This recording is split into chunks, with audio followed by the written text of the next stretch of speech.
signs that your emotions are all out of whack. The first one is insomnia. So if you're having trouble sleeping, your emotions could be all out of whack. And so if you are experiencing insomnia, of course, you can see a physician. Of course, you can see a therapist. You might consider writing in a journal every single day in the morning and at night. Just writing down, just stream of consciousness, things that are happening in your life, things that you're worried about, things that are going on, things that you feel like you have no control over, things that you should have done, all these different things. Just take it to the page and write it down. And then look at solutions. What are some of the things you can do? Can you resolve any of this stuff? But if not, just every single day in the morning and at night, write things down. You can do 3 pages in the morning. This is called morning pages. You can do 3 pages in the evening. It's just you're getting things out on paper. You're not letting these things keep you weighed down during the night and in the mornings. You can pray. You can read the Word of God. These are things that will give you peace. You can, when things come to you, you can start praying about them. You can start replacing negative thoughts with something positive. But when you're having insomnia, you do need to write things down. You need to write down what's happening, what's going on. The second one is emotional eating. And I'm sure that some people that will see this video can relate. So if you're an emotional eater, that means that you eat when you're angry. You eat when you're sad. You eat when you're happy. You eat all the time. You eat even after you just eating something, or you eat because, you have an emotion that you need to express and you're not able to do that. And so emotional eating, of course, you need to see a physician. I believe in talking it out with a therapist. I believe in prayer and journaling and reading the Word of God about what He says about gluttony. But make sure that you're writing this stuff down. What's happening before you eat something. Can you drink a bottle of water? Before you eat something, can you take a walk? Before you eat something, can you write it down? What are you experiencing? What are your feelings? What's happening in your life? What do you need to change? What is something eating you? Like, was something stressing you out? Just think about that today. If you're an emotional eater, what can you do about it?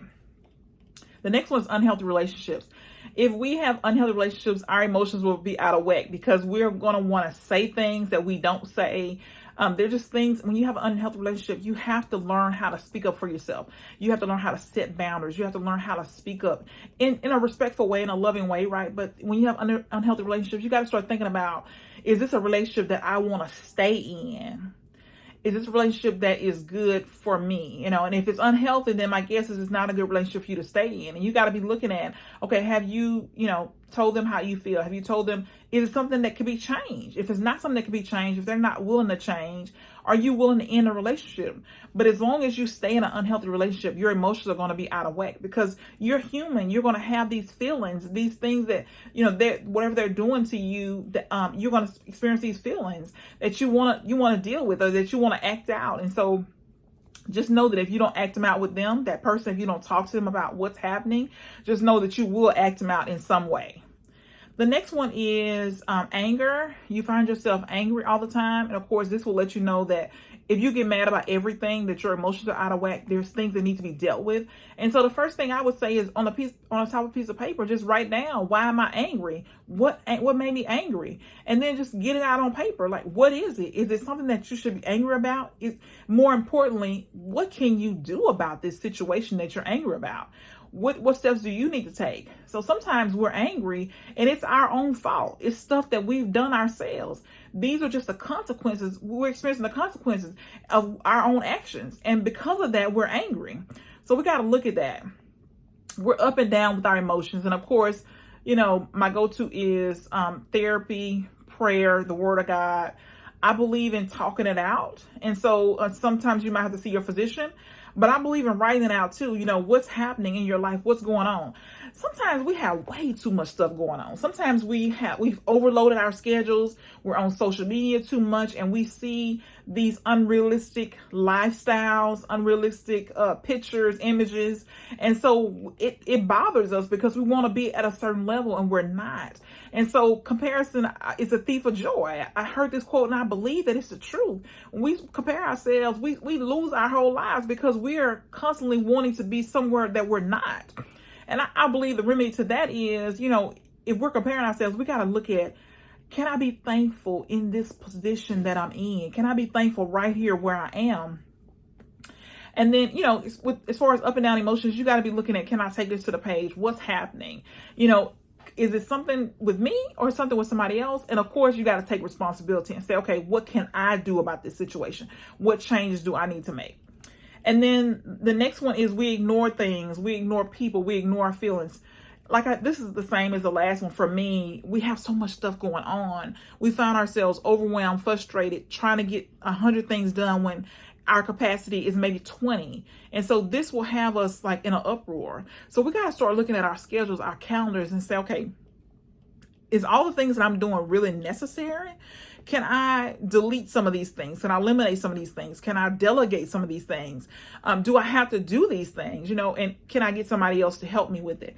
And then, you just got to start thinking about it. We got to stop ignoring things. We got to start dealing with them.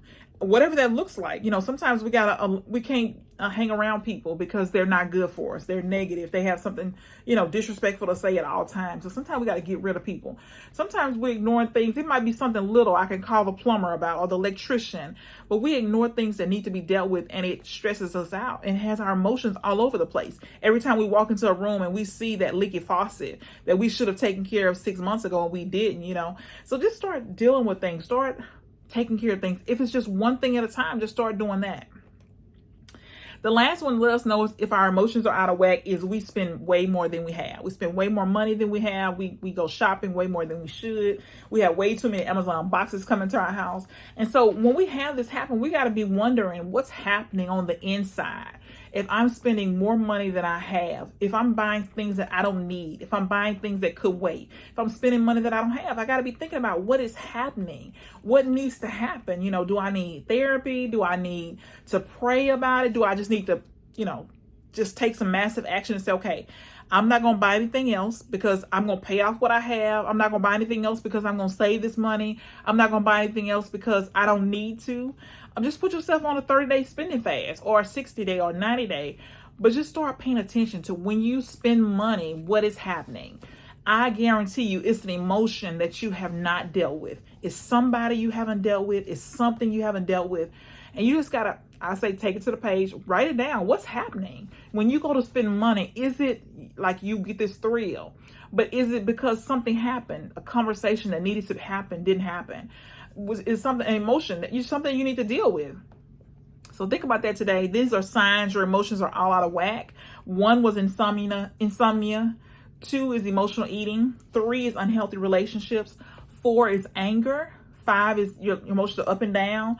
6 is you ignore things, feelings, or people. And then 7 is shopping, spending more money than you have.